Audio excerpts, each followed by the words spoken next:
Training your aim in Fortnite may seem a little bit backwards, as even if you have your crosshair right on your opponent, bloom can still be a factor that causes you to miss shots.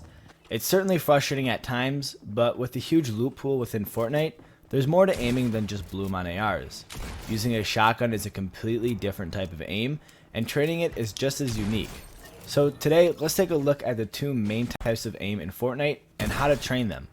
We'll also take a peek at controlling your bloom to make sure you can connect with more shots with a variety of guns. Lastly, we'll take a look at some of the smaller tips that you can utilize, such as ghost peeking, and we'll also touch a little bit on how to find the right sensitivity for you. These are some of the main points, but we will be covering a lot in today's video. I do just want to quickly ask you guys, if you do enjoy these videos or any of my content, to please leave a like and subscribe, as it helps me create more content for you guys. If you want to support me even further, you can always use my code Selage in the item shop. Other than that, let's hop right into the video. Now, like I said, there are two main types of aim within Fortnite.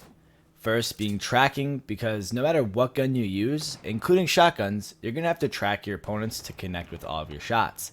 The other is stationary aim. Things like tile frenzy or shotgun flicks is typically what you do to practice. This is more important in Fortnite than most games because in between building, flick shots are required to make sure you're keeping the pressure on your opponents and can put some massive damage in if you connect consistently. We'll first take a look at tracking, which is something you'll use in many situations within Fortnite, and some of those situations may involve like when somebody's launch padding or flying through the air, because being able to laser them before they can even land is amazing, and in packed late games, when you're at height, this is typically where you're going to pick up a lot of your kills, and when players start to use their mobility and fly up past you, you can just pick them out of the sky one by one. Another situation that I commonly run into is when I'm playing duos and me and my duo partner get slightly split up and we each are 1v1ing another duo team. If I'm on height and I can get a few shots off on the opponent my duo partner is fighting, being able to track that player in between their builds and just to spray them out can help tag them up and let your teammate be able to clean up his opponent much faster. Something that can help with tracking, especially if you're on a high sense, is to lower your ADS sense. So anytime you're aiming down your sights, you'll be at a lower sensitivity, which helps drastically with tracking and connecting more shots. I personally use 0.60, but I recommend finding a sensitivity that you feel comfortable with. I'll talk more about how to find a comfortable sense later on in this video, but I do want to add that it's going to feel really weird at first, and if you play on something like 0.60 or lower, you may feel like it's a little bit too slow and clunky, especially in shotgun fights, but just give it a little bit of time and you'll be used to it within a day or two. Now, let's talk a little bit about stationary aim, which some people may refer to as clicking heads. But like I said earlier, flick shots and clicking heads are an important skill in Fortnite, with shotguns being so dominant, and it's something you're going to use in every single game. This sort of aim is required in more intensive situations, such as box fights, which are becoming more and more common in pubs, and they've already been a staple in comp play for a while. But if you're making an edit play in on someone, when you finish an edit, it's not always going to end up on their body or head, and you may have to quickly flick to hit them and then reset the edit. This will happen with editing in on someone in a ton of situations, when you're just taking a wall and going for a quick window edit, or if you're editing in, be practicing as much as possible. Let's take a quick break to talk about today's sponsor, Filmora 9. Filmora is an editing software that brings ease of use and maximum easy to use features all in one place. One of my favorite parts is that they have an absolute ton of transitions, effects, and background music all built into their editor.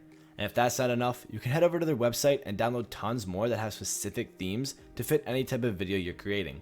With these transitions, montages can be created so much easier by dragging and dropping these super cool transitions to make your clips stand out even more. If you want to up your video quality even more, Filmora includes animations that can be easily placed into your clips, anything from text all the way to emojis to add an extra depth to your montage. All of this packaged into an easy to use drag and drop editor that makes Filmora a step ahead of any editor I've previously used. Another unique feature that I love is that you can export a video straight to YouTube with a simple click instead of having to export and upload yourself. Filmora also has their own screen recorder, which you can record your screen or any game you may be playing, and after your recording is finished, immediately have it uploaded into an editor for you to work on. If you want to get Filmora for yourself, which I highly recommend, check the link in the description below to up your editing game. The only way you can improve on tracking and flick shots is by practicing them, and luckily I have a map just for you guys. This is a map I released in my previous video, but since there was an issue with FPS on console, I decided to split the map apart for you guys so that you can practice no matter what device you're on. I'll have one code with tracking and flick shots, and the second code will be with the edit and aim course and the tile frenzy section. I'll also have the entire map code, and these will all be down in the description and on the pinned comment.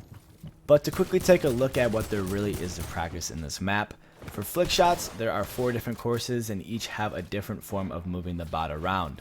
One shoots them straight at you, another shoots them straight up, the other sends them downwards and then mixes them around and sends them up in a different area, and the last one has them standing still. What I like to do in these sections is to practice against a friend and compete to see who can react and hit the bot first. This is a fun way to push your aim to be pinpoint and as well to be as fast as possible. The tracking has 4 sections as well, one where the bot moves in a little bit of a tighter pattern, what I like to call a short strafe. The movement will be much more jerkier and harder to track and will kind of go along with the inconsistent movement that you'll see from players in game. There also is 2 long strafing where the bots move much farther before turning around, one where you stand still and another where you slide from one side and then back across. Lastly, we have a 360 tracking, which mixes a little bit of the short and long strafing around in a circle and just allows you to have the ability to rotate around and kind of pick where you're aiming and kind of just have a little bit more freedom within this course. A little thing I like to do in these sections is just to build around and create new angles for me to practice at. Not every person in the game you're going to fight will be at the same distance as I have these courses set up, so backing up or moving closer is another way to make this course more versatile. Now, besides from aim maps, as that may not be everyone's favorite thing to train on, playing Zone Wars or Turtle Wars can be some of the best ways to practice as well. Zone Wars is great because there's a ton of builds and so many different situations that you simply cannot recreate in your typical aim map. So this will allow you to practice your aim in box fights and build fights, and in some tight situations where you may not have time to think before you shoot. Bloom can be quite annoying. No matter how good your aim is, Bloom can cause you to miss more shots than anybody would want to. But learning to control your bloom is by far one of the most crucial skills within Fortnite. This will require you to at least understand the limitations of certain guns and respect that you can't do certain things with them. For example, spraying someone with an AK is typically not going to have you connect with many shots in comparison to spamming with a normal AR. Some guns, waiting for your first shot accuracy to return is going to be your best bet.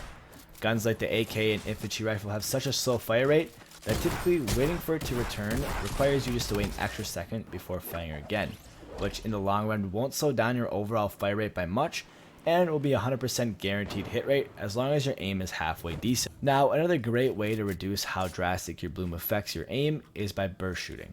Now, I personally am a very visual learner, and I think one of the best ways to represent the differences is by simply showing you guys. So I set up a bunch of little squares that alternate different colors, so once the gun breaks a color, you'll be able to easily see that it broke.